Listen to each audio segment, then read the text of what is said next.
కన్నా 1.5 రెట్లు 2 రెట్లు ఈ రేట్లు ఎక్కువతో అమ్ముతూ ఉన్నారు. మట్టి మైనింగు నియోజకవర్గంలో ఏదైనా పరిశ్రమలు ఏదైనా నడవాలి అని అంటే పరిశ్రమలు అన్నీ ఎమ్మెల్యే దగ్గరికి రావాలా, ఎమ్మెల్యేకి అంతో ఇంతో ముట్ట చెప్పాలా, ఎమ్మెల్యే ముఖ్యమంత్రికి అంతో ఇంతో ముట్ట చెప్పాలా. నాకింత నీకింత అని రాష్ట్రాన్ని దోచుకొని తింటా ఉన్నారు మొత్తం రాష్ట్రం అంతా కూడా. ఇవన్నీ కూడా కళ్ళ ఎదుట కనిపిస్తూ ఉన్న పరిస్థితులు. దీని నుంచి డైవర్ట్ చేసేదానికి ఏం చేస్తూ ఉన్నాడు? రోజుకొక డైవర్షన్ టాపిక్. ఏదైనా ఊరు పేరు లేని కంపెనీకి విశాఖపట్నంలో 3,000 కోట్ల రూపాయలు విలువ చేసే భూములు ఇస్తాడు. ఏదో ఉర్సా అంట కంపెనీ పేరు. ఇంద్రనైనా ఈ ఉర్సా అని చెప్పి చూస్తే ఊరు లేదు పేరు లేదు. వారు కట్టే కరెంటు బిల్లు ఏంటి అని అంటే కనుక వాళ్ళు కట్టే కరెంటు బిల్లు ఒక ఇంట్లో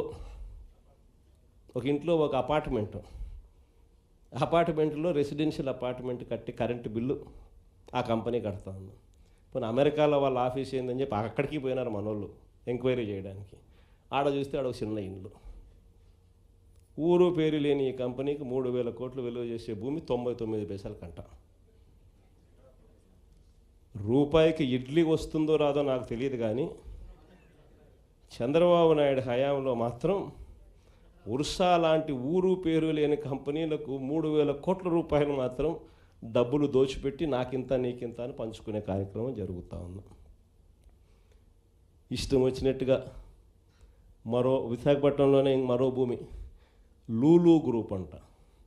లూలు గ్రూపులకు లిల్లీ గ్రూపులకు 1,500 కోట్లు 2,000 కోట్ల రూపాయలు విలువ చేసే భూములను టెండర్లు లేదు, మన్ను లేదు, పాడు లేదు, ఊరికి ఆయనకు నచ్చింది ఇచ్చేసి నాకింత నీకింత అని పంచుకుంటా ఉన్న కార్యక్రమాలు. లెఫ్ట్ రైట్ సెంటర్ రాష్ట్రాన్ని దోస్తూ ఉన్నారు. అమరావతిలో ఇవే టెండర్లు, ఇప్పుడు పిలిచిన టెండర్లు 2018లో ఇవే టెండర్లను పిలిచినప్పుడు చంద్రబాబు నాయుడు హయాంలో 5 ఏళ్ల కిందట వీటి విలువ 36,000 కోట్లు. అప్పట్లో సిమెంట్ రేటు, అప్పట్లో స్టీల్ రేటు ఇప్పటికన్నా అప్పుడే ఎక్కువ. ఇప్పుడు ఇంకా తగ్గినాయి సిమెంట్ రేటు స్టీల్ రేట్లు.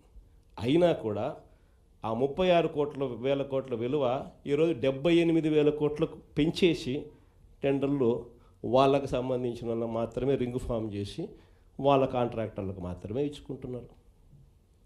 అంతేకాదు, ఇంతకుముందు మొబిలైజేషన్ అడ్వాన్స్ లేదు. పని చేస్తేనే ఎవడైనా గవర్నమెంట్ డబ్బిచ్చేది.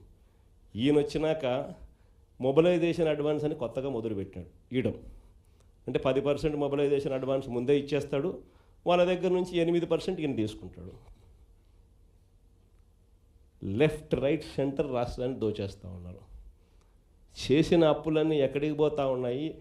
ఎందుకు సూపర్ 6 లేవు, ఎందుకు సూపర్ 7 లేవు అని అంటే, ఎందుకు జగన్ చేయగలిగేటాడు, ఎందుకు చంద్రబాబు నాయుడు ఎందుకు చేయలేకపోతున్నాడు అని అంటే కారణం నేను ఇంతకుముందు ఎలక్షన్ అప్పుడే చెప్పిన. జగన్ ఉంటే బట్టలు నొక్కుతాడు, నేరుగా ప్రతి అక్క చెల్లెమ్మ కుటుంబానికి నేరుగా పోతుంది. చంద్రబాబు నాయుడు ఉంటే బట్టలు ఉండవు. చంద్రబాబు నాయుడు ఉంటే నేరుగా ఆయన జోబీలోకి మాత్రమే పోతుంది అని చెప్పి ఎలక్షన్లప్పుడే నేను మొత్తుకొని చెప్పిన.